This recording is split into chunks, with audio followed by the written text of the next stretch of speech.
আল্লাহর কাছে মাতানো হইব, তখন বন্ধের কাছে মাতানো হইব না। আজকে অনন্ত বিষয় সাহেব কিবলা সাহেব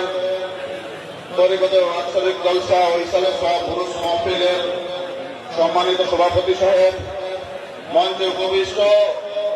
আমরার এই কাণ্ড অত এলাকার গর্ব সাহেব দাদা হজরত মৌলানা আব্দুল বাসির চৌধুরী সাহেব, উপস্থিত সাহেব দাদা, আমার মৌলানা সাহেব, আল্লাহুল বিধায়ক সাহেব, মান্না ভাই, বিশিষ্ট উলামায়ে কেরামগণ, উপস্থিত মুরব্বিয়ান, গোলাপের বিভিন্ন প্রান্ত থেকে আগত আমার মুরব্বিয়ান যুব সমাজ, ব্যবসায়ী ভাইয়েরা, গাড়ি ড্রাইভার ভাইয়েরা, পুলিশ প্রশাসন, জেলা প্রশাসন, ভলান্টিয়ার ভাইয়েরা, সাংবাদিক ভাই বোনেরা, আসলে এখানে এই যে কানপুর এলাকা বা যে এই উরুস মহফিল অনুষ্ঠিত হয়, এই এলাকা এক নম্বর হইল আমার গাঁও, আমি পার্শ্ববর্তী গাঁও, দ্বিতীয় নম্বর হচ্ছে আমার রামচন্দ্রী মাইসামপুর জেলা পরিষদ অন্তর্ভুক্ত এলাকা। আমি প্রথমে আমার কইতাম স্যার, আমরা যতটুকু আপনারা আপ্যায়ন করার, আপনারা যতটুকু সাহিত্য সহযোগিতা করার, কোয়ার সুযোগ দেওয়ার ব্যবস্থা আমরা সুযোগ হয়তো করতে পারছি না। আমরা অনেকটা কিন্তু কোনো ধরনের ভুল ত্রুটি যদি হয় আল্লাহ রাস্তে মাফ দিবা। এই কান্টুর জমিন শুধু আপনার এলাকা নয়, শুধু বরাক পরিস্থিতি নয়, বিশ্ববরণ্য অলিয়ে কামিল হযরত মাওলানা আব্দুল আজিজ চৌধুরী রহমাতুল্লাহ আলাইহি, উনারই সুযোগ্য সন্তান বীর তরিকত আল্লামা আতাউর রহমান রহমাতুল্লাহ আলাইহি। আজকে এই সাহেবগঞ্জের কারণে আমরা এই টান্ডু, আমরা অত্র এলাকাবাসী প্রতিটা নামার আগে টান্ডু লাগাই, নতুন বাজার আগে লাগাই টান্ডু, দক্ষিণ চশমাবাজার আগে লাগাই টান্ডু, প্রতিটা জায়গা পরিপত্রে আমরা অত্র এলাকাবাসী হিসাবে গর্ব সহিত বাজার যে আমরা টান্ডুর একটা অপূরণীয় ক্ষতি হয়েছে। আপনারা কাজ বলিয়া সাহেব পাড়ের প্রত্যেক সদস্য বৃন্দার, বিশেষ করে আমার সাহেব দাদা, আমার অতি প্রিয় ছোট ভাই আব্দুল বাসির চৌধুরী সাহেবের লাগে দোয়া করবা, আমরাও দোয়া করি আল্লাহ তাআলা তার দায়িত্ব দিয়ে দীর্ঘায়ু কামনা করি। আপনারা বিভিন্ন প্রান্ত থেকে আইসেন, এখানে ওলামায়ে কেরামগণ আইসেন, আর আমরাও একচুয়ালি আমরা গাঁওর মানুষ হিসাবে আপনারা যখন সেবা প্রস্তুতা করার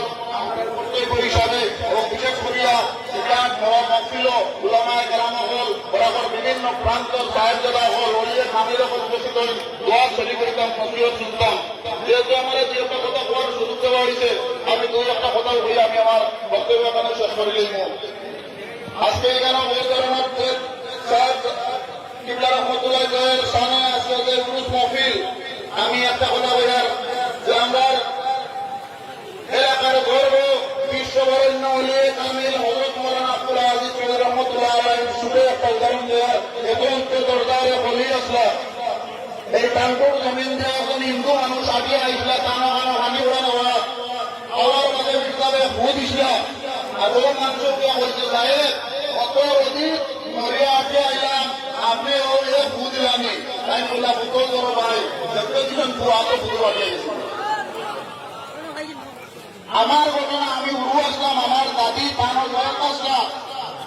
আমি আমার এই ঘটনা বললাম, আমরা দাদি গলিমা দেওয়া করে আমার হারাইছেন এই মিথ্যাবর পানি করে নেওয়ার, আমি আমার সদাগরের বাইরেজন আইছি, আমার সময় বলতে ফেলে দিলে যার সড়কে পড়িলে বোতল ভাবি গেছে, আমি দৌড়ে যাই আমার ঘরে শিক্ষালে পাইছি বললে বইরা বোতল দিয়ে লাও এখানে লাগিও না। আপনার প্রাণ সুযোগ্য সন্তান প্রাণ ওলিয়ে কামিল আতাউর রহমান চৌধুরী রহমতুল্লাহ আলাইহি তাই বিয়ারামুল্লাহ আপনারা সবার আমার শিলচরের বেসরকারি হসপিটালে আসলা, ওখানে একজন ডাক্তারের নাম চিকিৎসা করতাম, আর সেই ডাক্তারের নাম চাকরির কারণে খুব লুকায়িত ভাবে বিভাগীয় ভাবে টাকা পয়সা দিয়ে তার কিনার ব্যবস্থা করতাম, কারণ একজন ট্রিটমেন্ট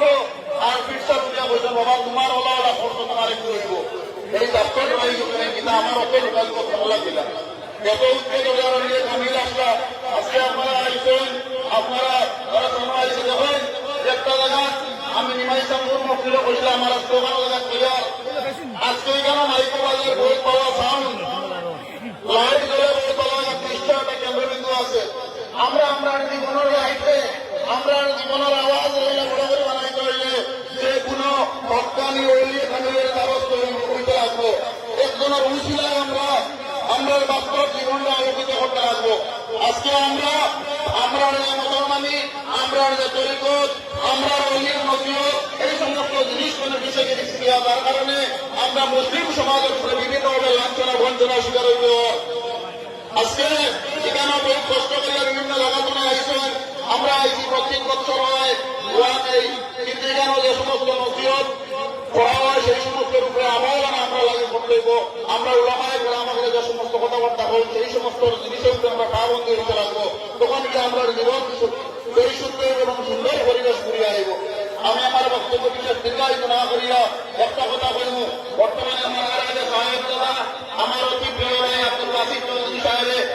প্রধান বক্তব্য আব্দুল বাসিত চৌধুরী সাহেবের দুই একটা কথা কইছেন, আমি তার সেই উদ্ধৃতি দুই একটা কথা বলার। আজকে আমরা সৈয়দ মুসলমানের নামে উচ্ছেদের নোটিশ, আজকে এসারোর নামে মুসলমানদের জীবিত মানুষের মরার নোটিশ দেওয়া, আজকে একটা সাংবিধানিক ব্যবস্থা হইয়া গণতন্ত্রের প্রতিশ্রুতি দিয়া আজকে সংবিধানের শপথ হইয়া আজকে মুখ্যমন্ত্রীর ব্যবস্থা হইয়া হইতা মুসলমানের রিস্কে বলা আজকে সাহিত্য দিও। আমি হুকুম করছি যে যত ভালো বিজেপির কর্মকর্তা অন্যান্য কর্মকর্তা কষ্ট দেও। আসলে ভুলে নম্বর হইল আমরা আপনার মুসলমান হয়ে গেছি, যার কারণে এই জন্য দুপুরার আর দ্বিতীয় নম্বর আজকে এই মোবাইল মাহফিল আমার বাসির সাহেবের কথা বলছেন, আমি আপনার বাসির সাহেব আপনারা সব সমর্থন চাইছেন, আমরাও আজকে বাসির সাহেবের হইয়ার এই সমস্ত জিনিস আমরা একমত। আপনার যে কথা বলছেন পূর্ণ সমর্থন পূর্ণ সহমত। আমরা যে সমস্ত মানুষের সাইয়া মুসলমানদের উচ্চতর নোটিশ দেওয়া করার 15 বছর লাগে, আজকে দামতলার জমিনে 522 পরিবারের নোটিশ দেওয়া হয়েছে। সেই ধরে কিতাব এলাকার মধ্যে রিয়াং আছে, অন্যান্য ধর্মাবলম্বী মানুষ আছেন, কিন্তু সাইয়া মুসলমানের নোটিশ দেওয়া হয়েছে। আজকে এসার নামে মুসলমানের নাম করার আজকে হেমন্ত বিশ্ব শর্মায় আজকে বলতে যে বিশ্বের বড়া কম দিও, মুসলমানদের কষ্ট দিও, তা করিও। আমরা জনপ্রতিনিধি হলে এরাও গুণবার্তা করি, এরাও এসে মাসবার্তা করি, এরাও এসে আন্দোলন। আমি আমরা আল্লাহ সালাম দেখা নাই হেমন্ত বিশ্ব শর্মা, আমরা ইমানই গল্প আছে, আমরা মুসলমান হিসাবে জন্মগ্রহণ করছি, আমরা পূর্বপুরুষ সকল মুসলমান আছেন, আমরা এলিয়া কামিল হিসাবে রক্ত, আমরা ডানকুমির হিসাবে রক্ত, আমরা তোমার মধ্যে আমাদের কাছে মাথা করতেন নাই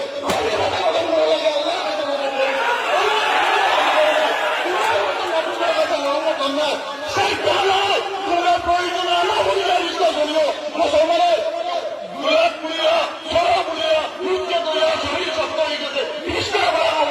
মুসলমান মুসলমানের লগে এদিকে তামিল আছে, মুসলমানের মতো মাথা নইলে আল্লাহর কাছে মাথা নইব, বন্ধের কাছে মাথা নইব না। আজকে অনন্ত বিশ্ব আপনি সংবিধানিক প্রশ্ন বলে বইলা আজকের এই গত পরশু যে প্রেস স্টেটমেন্ট দিচ্ছেন সম্পূর্ণ অসাংবিধানিক ও গণতান্ত্রিক একটা মনোনয়ন বক্তব্য, তার জন্য আমি হিউম্যান রাইটস কমিশনের কাছে দাবি জানাই এ সমস্ত অগণতান্ত্রিক বক্তব্য দেওয়া মুখ্যমন্ত্রী এই সমস্ত গ্রেফতার করাও একদম সাংবিধানিক প্রশ্ন পাই, এমন তো গণতান্ত্রিক বক্তব্য দেওয়া যায় না। আমার বক্তব্য দীর্ঘায়িত না করিয়া আজকে আমরা উত্তর এলাকাবাসীর কাছে আমার বিনম্র আহ্বান যে পুরা গোটা উত্তর পূর্বাঞ্চল বড় উপত্যকাতের মানুষ আইছে, আমরা তারারে যাতে যাওয়ার সময় কোন ধরনের অসুবিধা হয় না। বিভিন্ন এলাকাতে পার্কিং করেছে, নিশ্চয় মাইকের আওয়াজ আমার কতটুকু যার আমার বিনম্র আহ্বান আমার দক্ষিণ দেশাবাদ টানটু বাংলারপুর বিলগাঁও এলাকার বিশেষ করে যুব সমাজ মুরব্বিয়ান সবার কাছে আবেদন, গোটা বেড়া হওয়ার করে বিভিন্নভাবে গাড়ি আনি পার্কিং করছে, যাওয়ার সময় আমরা সবাই তাদের সহযোগিতা করতাম, সাহায্য করতাম, প্রমাণ করিয়ে দিতাম যে টানপুর রুশ মাহফিল সুন্দরভাবে শেষ হয়, সুন্দরভাবে পরিচালিত হয়, কোন পুলিশ প্রশাসনের প্রয়োজন লাগে না, আমরা সবাই সাহায্য সহযোগিতা করতাম। আর খাস করিয়া আমার সাহেব দাদা আব্দুল বাসিত চৌধুরী সাহেব দোয়া করলাম, আমরা সুযোগ্য সন্তান, আমরা সুযোগ্য সাহেব দাদা সমাজের দায়িত্ব লাগে একটা মাদ্রাসা চালাইতা দর্শনে গোটা বেড়া হইতে পারে, আমরা ওসময় চাই আপনারা হাত করে খেয়াল করবা, গোটা বেড়া হইতে পারে রাত্রে 2:30-3টার সময় বেতারা সব জায়গাতে আপনারা সবাই তখন ওয়াজ নসিহত কথা বাড়িতে মানুষের সেবায় নিয়োজিত, এই সমাজ সেবা লগে যুক্ত আছেন, এই পিছাবের বাড়ির যারা আরো সাহেবেদা ওগুলো আছেন, নাতি ওগুলো আছেন, সবার লগে দোয়া করবা, আমরা ওদের ওগুলো লগে দোয়া করবা। আমার কথাবার্তার মাধ্যমে যদি কোন ধরনের ব্যাধি হয়ে থাকে আল্লাহ মাফ দিবা। ওয়া মা আলাইনা ইল্লাল বালাগ। আসসালামু আলাইকুম ওয়া রাহমাতুল্লাহি ওয়া বারাকাতুহু।